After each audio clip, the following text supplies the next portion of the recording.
chocolatey? Good. The whole point. I couldn't picture myself being light skinned. It's just not fun. No, I usually use them to be like my spotlight. Like this, you know? Shine on me. I used to have a thing where I was like, I would only date light-skinned folks. Oh no. I used to think that. Only for the sake of them being spotlight. That's why you don't wear color. That's crazy. Welcome to another episode of the Busta Hustle Podcast. I'm your girl, Cokes. We popped up here at the living room, and honestly, this is pretty much going to be my pop-up regardless. So y'all should just get used to it. Honestly, I'm pulling up on everybody, but when in doubt, if I'm not in the studio, you probably can catch me at the living room. This isn't, I work here. But yeah, make sure to subscribe at the Busta Hustle Podcast on all the social media platforms. Also, make sure to check out our YouTube channel. Everybody that's on that audio, Spotify, iHeartRadio, the whole 9 yards, Apple Podcasts, just found out I'm on Amazon Music, clock it. Make sure to subscribe. I appreciate all the love and all the outpours that I've been getting thus far. My mans, what's good? What is good? I don't know. It's just, oh gosh. It's Monday. Exactly. It's Monday. When Monday comes around, I just don't want to do nothing. I mean, honestly, Sunday's been feeling like Fridays moving forward, and I can't tell anymore if I'm coming or going. I give up most of the time. I'm done. Hey, why Dust not? yourself off and try again. I don't have a choice, technically. None of us do. Go ahead and introduce yourself, yo. My name is Aldarian Mayes, commonly referred to as Peanut or Mr. Mays. Whatever one works for y'all, it doesn't really matter. If you didn't know, I have multiple names. But the easiest one, just call me Peanut. Because my name gets butchered on a regular basis. People have called me Aldarian, Aladdin, Aldarian. I just don't like it anymore. I'm calling you Aladdin from now on. You know what? At this point, I'm going to start calling her Kelly Rowland. Since she want to do me like this. I like Kelly. I love Kelly. Yeah. Kelly's the reason why my love for dark-skinned women was sparked. Just because that brown goddess there. No disrespect to your husband. Sir. No beef, please. Go ahead and let the people know what you do for a living. Man, Or what you're known for. I am known for being a drummer, musician. Yeah, that's been my hustle since age 10, actually. Where you start? So, according to my parents, they love telling me that I was beating on stuff when I was like probably 10 months, stuff like that. But I started playing, like actually really playing drums when I was 3. The first time I got paid for it, I was 10. So that's when I say, dope. Okay. Yeah, that's when I say my professional career started when I was 10 years old. So, yes, I've been doing it a little bit over 20 years now. So, Why the drums and not any other truth be music? told, I did not have a choice. My mom is a singer. Her sisters, my aunts are singers. My dad is a drummer / artist / producer. So it was already in the family. Oh yeah, it was. They literally told me that my dad put sticks in my crib when I was younger, as if he don't understand. I'm a toddler. I might eat this, but hey, who cares? The music industry is something that is definitely a yo-yo effect. Actually, entertainment period across the board. But I do know a little bit on the entertainment side. Music as well too. Specifically, honestly, it really doesn't matter what genre, but I just know the music industry is tricky. That's pretty much what I'm trying to say. For sure. And I know it can also be very discouraging for any person within the industry. It doesn't really matter what it is that you do unless you actually just making bank on the regular based on everybody else's slavery. But like, what honestly keeps you motivated to, 20 years is a long time, B.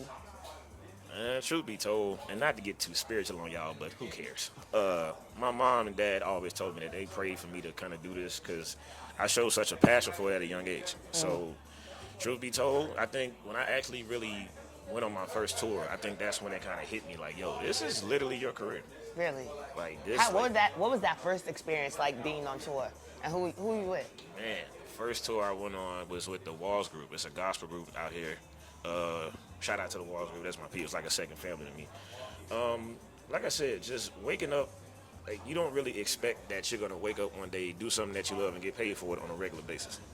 And I know for me, the first time when we got the director pilot, I was like, all right, I can do this. I don't mind doing this. But so like it's just I've had a plethora of mentors, inspirations over my entire career, and I'm talking about going back to just me watching my dad play drum. That was the first drum I ever actually seen play. And the funny thing is, I've never had a drum lesson a day in my life. Seriously? Never. I just picked it up. I just watched my dad and then watched all his peers around him, and that's pretty much. So it was literally a God-given talent. I had no kind of preparation. I didn't start really learning about it until I went to middle school. Middle school. Okay. Born and raised here? Yep. How was that? Like, musicality wise, you know, y'all known for the chopped and screwed, y'all known for the, you know, just like all Funny thing, Houstonian artists, you know what I'm saying? Y'all got your own chill going on or whatever. So, like, just being able to adapt, because what would you say your genre of musicality is in regards of like who you would actually connect with when you're playing, like who you went on tour with? That was a gospel group. What else? well, I mean, you already know. When I say gospel, obviously that should let you know. That should Yep. let you know. I started in church, of course. Like, you know, my mama had me in church almost every day.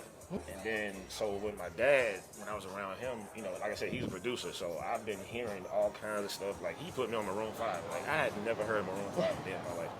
And then he just played it one day, like, listen to this. You know, because my dad was probably my biggest, well, he's definitely my biggest teacher, but he was also my biggest critic. Like, he told me from I can see jump, that. he told me from jump, don't just get caught up in just one genre. Like, always make sure you do multiple. Thanks. Appreciate it. It's Jordan. Jordan, by the way, guys. thanks. That's Jordan. Right in front of the camera. You got it. It's okay. We love Jordan. We love Jordan. But he told me at a young age, don't get locked into just one genre. So he had me listening to pop, jazz. I actually went to school for jazz. And truth be told, I'm happy I did, because just me learning about that ended up like being like a domino effect of me getting into other genres. Because I mean, I was just all church. Of course, I would hear R&B and rap and stuff like that, but I didn't care about playing it. I just really wanted to play in church, mainly. There's nobody listening. So the girls at the time, listen, they were like, oh, he played drums. Mind you, I'm 10 years old. I don't know nothing about it. It's another conversation. But point is, yeah. So Truth be told, that's exactly what it was. Hey, man. Hey, I'm not here to be judged, especially by none of y'all. Hey, Jesus on. No, I'm just playing. But nah, so yeah, so he definitely had me, you know, really listening to everything. But if I had to say one specific genre that I just love to play, is R&B. Yeah. Like I was born in '92, so of course, the older I got, or should I say, even while I was growing up, my dad had me listening to D'Angelo, that whole neo soul movement. Right, So right. as I got older, my appreciation for it got a lot bigger, because it's like, wow, like they were really ahead of their own, like they were ahead of the game at this time, because it's just anything that came out in the '90s, I was a fan of. I didn't care what it was, whether it be gospel, pop music. Like I was listening in sync. And it's like, bro, I'm not doing those dance moves, but I love the song. The song is great. But Bye. first of all, you would not catch me. You gotta pay me some serious money for me to stand there and wave at you. Nah, can't do it. You may hate me, but okay. I love the song. Listen, love the song, okay? Love the song. But yeah, so it was kind of crazy growing up, and then because I was thinking like, yeah, I'm gonna just play gospel for the rest of my life. My dad was like, no, you absolutely not. Yeah. Oh yeah, so. And truth be told, I mean, I have not had a regular job since I was 18 years old. I am 33 now, so I can honestly say that for the last 15 years, my career has been what it is because of that. Like, I mean, my daddy basically told me, you know, you get good at this, you'll always work. So my next question was going to be, you ever had certain moments where you kind of were just like questioning whether or not this actually was the path? I mean, you said since you were 18, you haven't had an actual job, but beforehand you was, you know. Yeah. Believe it or not, I had that moment last year. Really? As early as last year. So between 2016 and 2023, that was probably like everything was kind of just ascending. Like I was literally doing any and everything I could possibly think of. I did Coachella, I did a hip hop festival in Dubai, did a fashion show. Sorry guys, did a fashion show with Pharrell in Italy, and like man, I thought, yo, this is. That's right. You said that you was also drumming for Toby too, right? Yeah. Okay. So literally, that was just again from like 2017 to 2023. Like I was going, like I was doing everything with gospel artists. You know, Toby. It was a whirlwind. And then 2024 hit, and I actually stopped working with Toby. Okay. Because, you know, the way this industry is, the way the music industry is, like, sometimes artists literally will wake up and say, I want to do something different. I want to shake it up. One of my biggest inspirations by the name of Aaron Spears. Shout out to Aaron Spears. And also, rest in peace. He passed away a couple years ago. He was the drummer for Usher during the Confessions time. So like he hit with Usher at probably the greatest time. And he said they were rehearsing for the BET Awards, and then literally Usher came in rehearsal one day and was like, "Hey guys, I don't need y'all no more. I'm gonna go in a different direction." And he had been with him for over 13 years.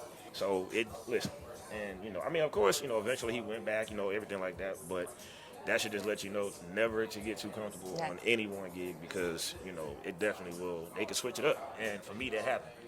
And man, you start thinking like, oh, we family, we this, we sure. that, you know what I mean? And then all of a sudden, it's just like, any resentment? No, not at all. No, we actually had a conversation about it. I mean, it's just like I said, this is how it is. You can't really get emotional or even get mad at stuff like that, because you pretty much know this is how it is. So for those who are basically looking to get into this industry and they have acquired the skills to actually make it, that would be something that you pretty much tell them, like, yo, don't get too comfortable? I wouldn't necessarily say don't get too comfortable, but I would definitely say just, always make sure you got something else going on, basically. Okay. And I know for me, when I stopped with Toby, of course I was still working, but I had to make myself like, all right, no, you got to play.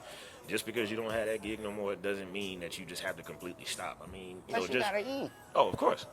And like I said before, to kind of go back to what you said earlier, like, how do I keep going? My mom is probably like my biggest inspiration, simply because I've been saying for years that I'm gonna retire, and I'm still on the mission, Mom. Just so you know, shout out to my mama and my daddy.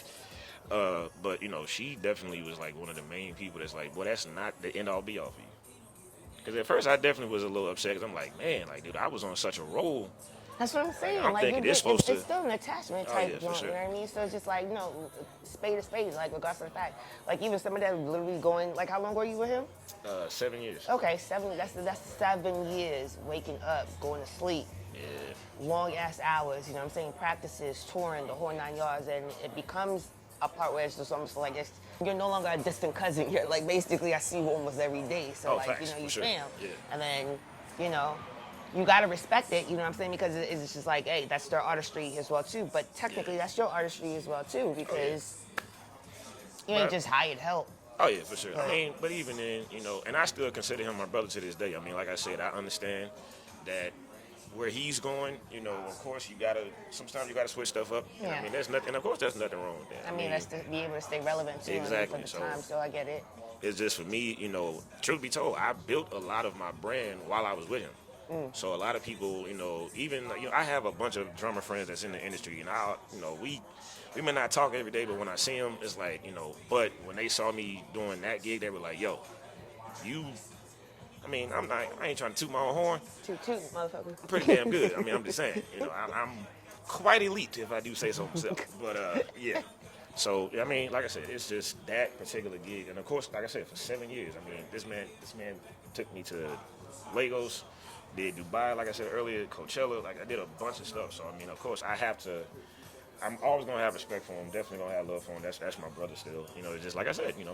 Sometimes if you're not blood, you can't stick around. Yeah, hell, even if you are blood, honestly, even if you are blood. Listen, like I said, my dad's an artist, and he knows I say this every single time. Whenever I play for him, it's not my dad, it's my boss. So if a payment don't come through, Dad, a father, meet me in the street, fam.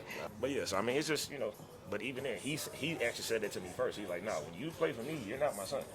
Which means you do something stupid, I can fire you. And it's like, oh, okay, well, I can't get mad at that. Because, I mean, he's the artist. He's telling you, pretty much. So, but no resentment. It's just, like I said, when it happened, initially, I was like, I mean, I understand. About maybe like a month later, I started to really sit back and think, like, dang, man, I ain't with him no more.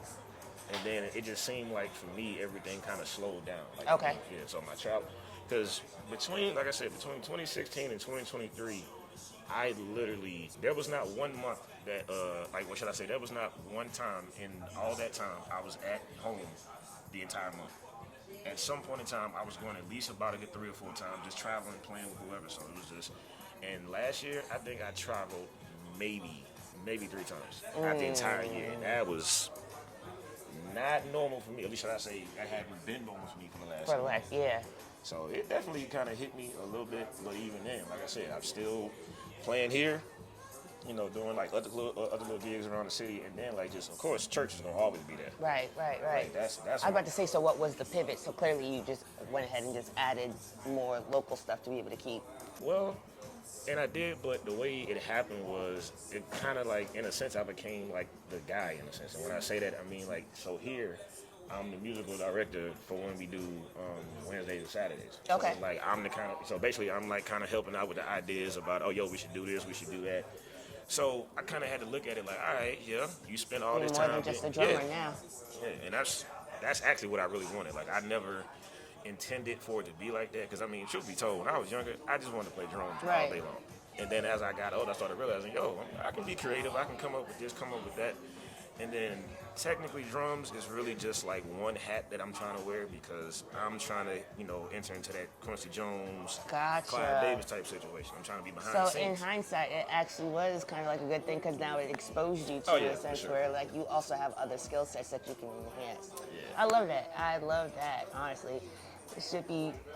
It do be hitting like it rocked when you at that bottom. I mean, I don't want to say bottom, but like you at that, that chill standstill, everything stands still, and it's just kind of just cruising, especially when you're at this all-time peak, and then all of a sudden, just like, damn. Yeah, buddy. And that's the thing. I've always told, or should I say, I've always been told, and now I can actually tell somebody else, this industry really can be up and down. You could be hot one year, the next year you could be hot, then that third year, you're like, oh, well, I ain't traveling as much. But it's just, you got to continue to... How'd you do with COVID? So, COVID was still good to me, honestly. Listen, I can't complain. I'm not saying I want to go back to COVID, but the quarantine time for me was amazing. Because at the end of the day, when it came to church, I mean, we would just go record everything like that. And then, of course, as you know, the last, 5 years everything been based off of content. I done seen people get picked. I done seen musician friends of mine literally get on the best and biggest gig of their life simply because somebody they posted a video. Somebody like, yo, I want to know who that is, or I want to work with them. And then now it's insane. So for me, I was like, yeah, I just started doing videos, just really keeping my skills up, because it is true. If you don't use it, you will lose it. Like, so it really, COVID was amazing to me, because I still got paid from church. The government tried to help, not really. Tried. Yeah, tried to help, but not really. You tried it. And then, Toby was actually still doing, like, we were just doing like these little quarantine videos at his crib. Oh yeah. Okay. So, yeah, I would just go there, have like a little minimal setup, and we just play, and that was it. So like I said, COVID was good to me. And then once they kind of eased up on restrictions, then we started to really come back out. That's when it really kind of went up. I did the Hip Hop Awards 2 years in a row, and I thought that was, at first I was like, oh man, yeah, I'm on TV, but not really. And then the following year, we actually were in Atlanta after, and I was like, yo, I'm on TV. I called my mama and was like, I mean, shit. I just want you to know. Your boy. Your boy's on the tube. Go check it out. So, yeah, like, honestly, yeah, COVID was actually good, because it really showed just how much fight certain musicians had. Because a lot of people just like, man, It is what it is. Yeah, if I'm still getting paid, I ain't tripping. But, like, you had to actually really want to get up and just Be go creative. record. Yeah. For sure. So, yeah, it was pretty dope. And I know a bunch of guys who, if they had like their own studio, they were winning. Because nobody stopped work. Like, the artists never stopped, like, actually creating. Which means if they send you a song like, hey, I need you to cut drums to this. Or, I mean, I can't go to my studio because blah, blah, blah. It's like, oh, I got one at the crib. Yep. Oh, listen, it was, for me, I feel like that was probably the best time for all musicians, especially drummers. Like, it's like, oh, come on. It's so easy. That's clutch. It was great. Loved it. All right, so what inspiration, or what gems do you have to drop to somebody that's looking to get into the industry, being, let's just say a musician in a sense, you know what I'm saying, that actually plays instruments, goddamn. Over prepare. When I say Elaborate.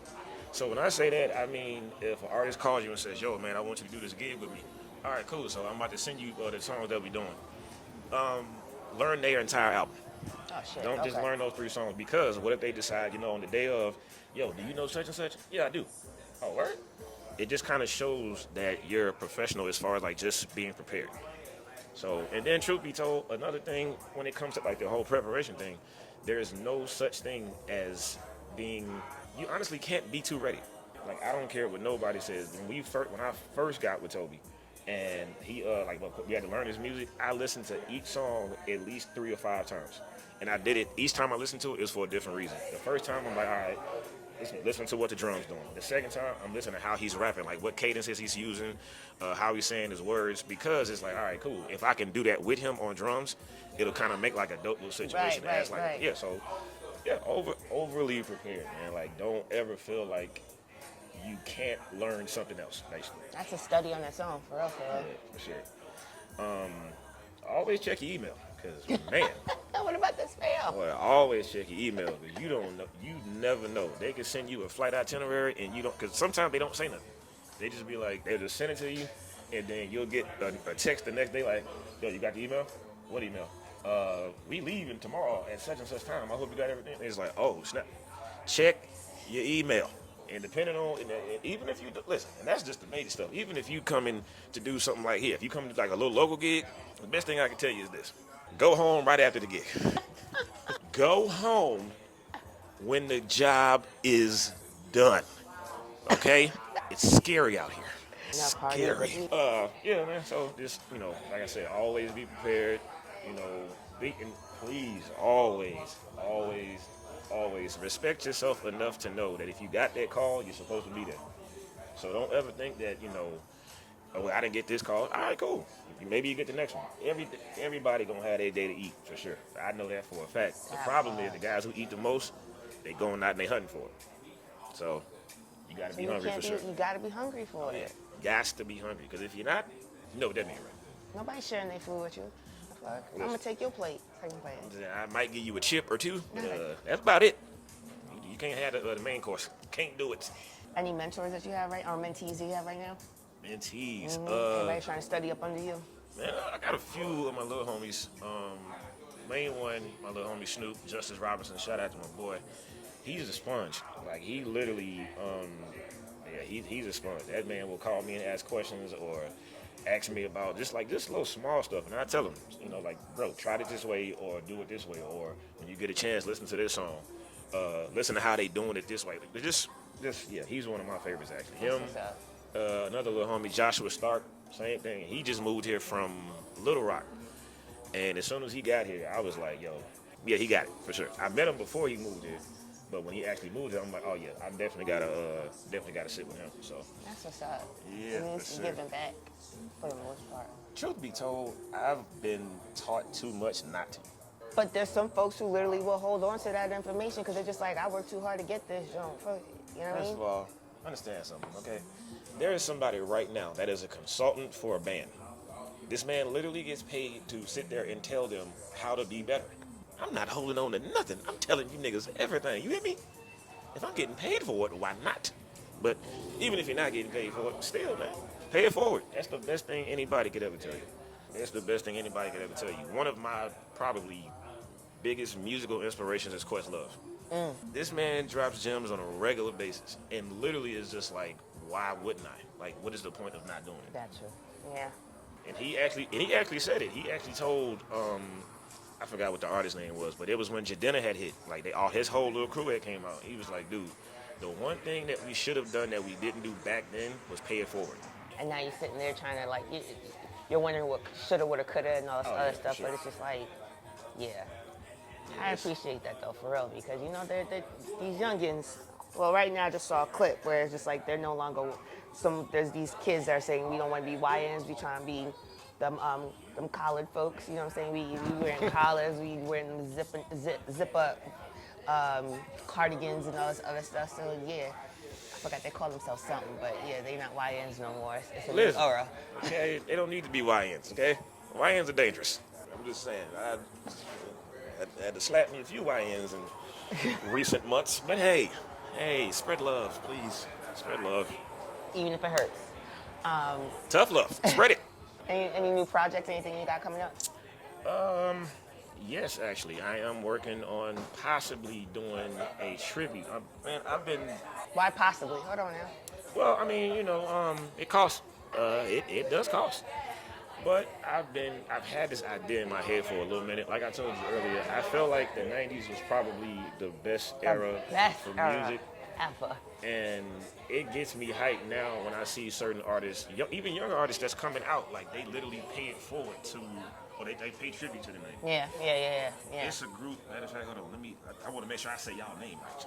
Because, listen, they posted a video of a song, and I was like, yo, this sounds like New Jack Swing. I love it. It's called Duly Noted. I want to say shout out to y'all, because y'all, listen, Back is one of my favorite songs in the world. Oh, okay. Right now, that's probably one of my favorite songs in the world. So shout out to that, man.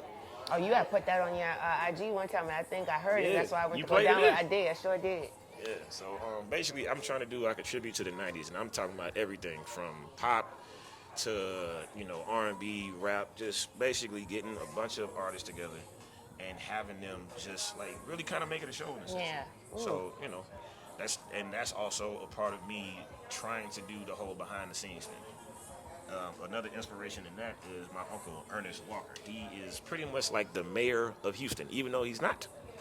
But this man started out the same way, playing in church, and of course he got older. And then now it's like there's nothing that can go on in the city that he does not have a hand in when it comes to actually just being behind the scenes. Before he passed to Sylvester Turner, the mayor, like he stayed calling Ernest. If he had like a gala that he wanted to do or some kind of big event, he's like, Ernest, I need you to put together the band, and I need you to do this and do that. And you just see this short, light-skinned dude walking around with a headset on. But listen, that is probably one of my biggest inspirations when it comes to what I know I want to do in the end. Yeah, I'm not saying that I would want to be, I used to say I wanted to be the next Quincy Jones. Then I realized I can't do that because I don't, okay, unless I happen to link with Jafar Jackson, okay. Maybe not Jafar, but I mean, did you see the trailer? Yeah, I did. Jafar. I heard some of your music, bro. If you need a drummer, I am here. But I mean, yeah, it's just I would much rather do what Quincy did, but be me though. Gotcha. So as much as I can say, yeah, I want to be the next Quincy Jones, I'm gonna be the first Aldarian Mayes. But even then, pay it forward and just pay tribute, pay homage. That's what it is. So I'm sorry. Go back to the question. Basically, yeah, I'm trying to get this whole tribute off the ground. I got the players involved as far as like who I know I want to do, who I want to do certain stuff. Certain things, okay. It's just now, just gotta. Anybody to work with me. Be a team. Oh yeah, for sure. And like I said, I'm building it. It's just anybody that does anything with me, you're gonna get paid for it. As much as I definitely have friends I can say, yo, I need you to help me out. Can you do it for free? But I would much rather show appreciation.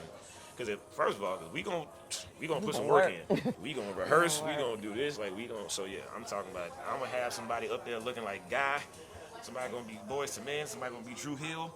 It's just like the vision I have in my head, I have to do this. That actually is exciting. Yeah, I have to do this for sure. I'm a great backup dancer. Oh, work? Deadass. Can you do a backflip? Yeah. I just want to say nobody will be doing backflips on this particular show, simply because I didn't think she was going to answer. First of all, who randomly asked, can you do a backflip? I mean, maybe you saw that in your vision on stage as well, too. I don't know. Go ahead and give me your handle. Shit. This is why I love Coco. That's just really why I love her. She gets on my nerves, but it's so loving. My handle on Instagram, it is Mr. Mayes, MrMaYes. On TikTok, it is Mr. Mayes, MrMaYes with 2 S's. And on Facebook, it's just Aldarian Mayes. I'm not spelling my name because somebody's still gonna mess it up anyway. Yeah, that's me though. Any last gems you want to drop to the audience? Any gem that I want to drop, keep the hustle going. The hustle never stops, because if it does, well, you'll end up broke. You'll end up broke, so nah. Also, shout out to the lovely, I just love her. And would you believe, when I first met her, didn't speak, just walked right in and just like, oh yeah, I'm going to the bar. And then she played a song and I was like, what's that? Been my homie ever since. Love her. Yeah, so man, like I said, that's me. A joy to be around, She stole my jacket. It was in here doing the Kevin. She was in here doing the fop with my jacket, man. That's crazy. Make sure to subscribe at the Muscle Hustle Podcast. We are on all social media platforms. Make sure to check out our YouTube channel as well, too. It's the same across the board. Audio platforms, we on that. Spotify, iHeartRadio, Amazon Podcasts, Apple Music. Shout out to that. Yeah, real talk. I appreciate everybody that's actually following. Tell a friend to tell a friend to tell an auntie. I'm your girl, Cokes, and we out. You made a special cameo in my interview. Sure did. And I'm going to leave it in there, too. Oh, please do. Yeah, I will. Sure will. Which one you want me to tag? You want your actual page or the hookah business on there, on the episode?